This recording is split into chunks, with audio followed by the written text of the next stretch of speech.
امام موسیٰ کاظم علیہ الصلاۃ والسلام کے دور امامت میں نشاپور کے کچھ لوگوں نے ابو جعفر محمد ابن علی کو اپنا نمائندہ بنا کر امام کی خدمت میں روانہ کیا تاکہ ان کی رقومات شریعہ کو وہ امام کے سپرد کر سکے۔ ان لوگوں نے محمد ابن علی کو 30,000 دینار، 50,000 درہم، کچھ کپڑے اور 70 صفحات پر مشتمل ایک نوشتہ دیا جو مہر شدہ اور سیل بند تھا، جس میں ان کے شرعی سوالات مرقوم تھے اور انہیں ان کے جوابات مطلوب تھے۔ انہوں نے وہ دفتر محمد ابن علی کو دیتے ہوئے کہا کہ دفتر سیل شدہ ہے، مہر شدہ ہے، اسے امام کی خدمت میں پیش کرنا اور صبح واپس لیتا اور دیکھنا کہ امام نے اس دفتر کی سیل کھولے بغیر اس کے جوابات دیے ہیں یا نہیں۔ اگر امام نے سیل کو کھولے بغیر سوالات کے جواب دیے ہوں گے تو سمجھ لینا کہ وہی امام برحق ہیں اور ساری امانتیں انہی کے سپرد کر دینا، اور اگر ایسا نہ ہوا ہو تو ساری امانتیں واپس لیتے۔ جب محمد ابن علی نشاپور سے روانہ ہونا چاہتے تھے تو اس وقت کی زاہدہ، پارسا اور متقی و پرہیزگار خاتون بی بی شتیتا ان کے قریب آئیں اور ایک کپڑے میں 1 درہم لپیٹ کر انہیں دیا اور کہا کہ میرے ذمے امام کا اتنا ہی حق تھا، میری طرف سے میرے مولا کی خدمت میں اسے پیش کر دیں۔ جب محمد ابن علی کو یہ معلوم ہوا کہ یہ بہت ہی چھوٹی سی رقم ہے، 1 درہم ہے، تو انہوں نے بی بی شتیتا سے کہا کہ مجھے اتنی چھوٹی رقم امام کی خدمت میں پیش کرنے میں شرم آئے گی۔ تو بی بی شتیتا نے جواب دیا کہ اللہ کی بارگاہ میں کسی چیز کا چھوٹا یا بڑا ہونا معیار نہیں ہے، جو کچھ بھی میرے ذمے ہے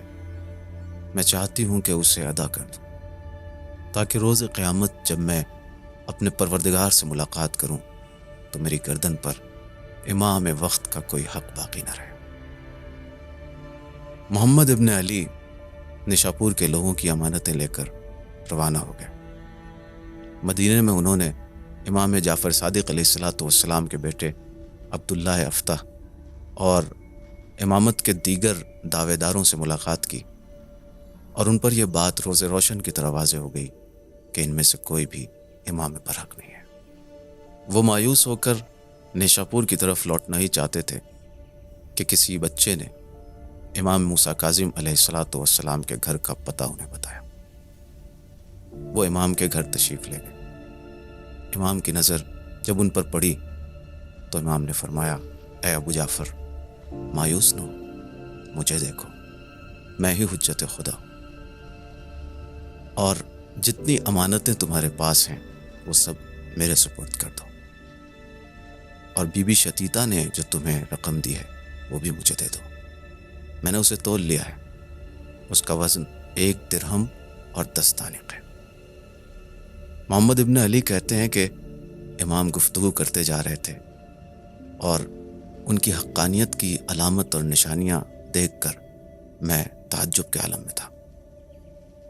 امام نے بی بی شتیتا کا دیا ہوا 1 درہم اپنے پاس رکھ لیا اور باقی بچا ہوا مال واپس کر دیا اور فرمایا، واللہ لا یستحی من الحق، بے شک اللہ اپنے حق سے شرم نہیں کرتا، میرا سلام کہنا شتیتا کو،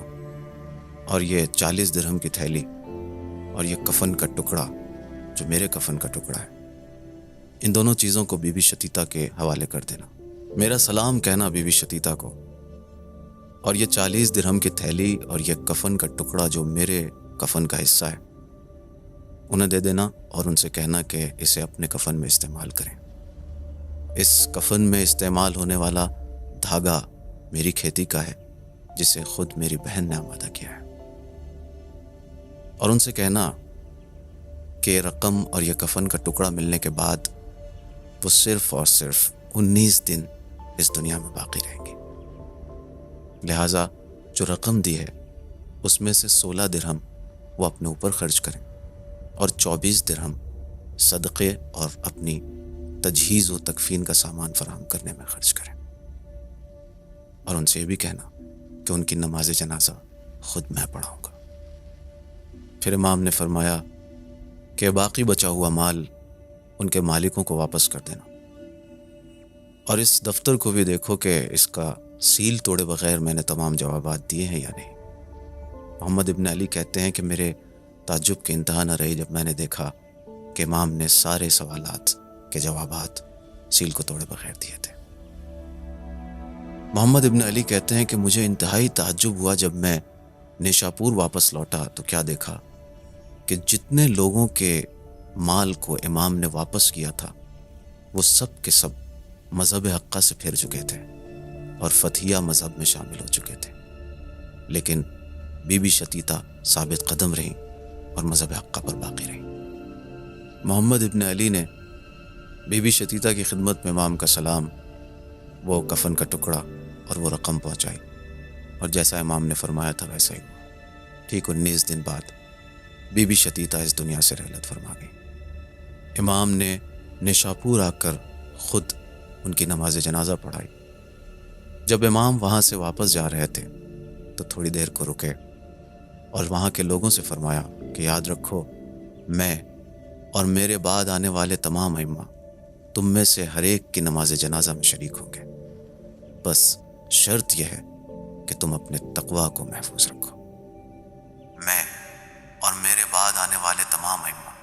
تم میں سے ہر ایک کی نماز جنازہ میں شریک ہوں گے، بس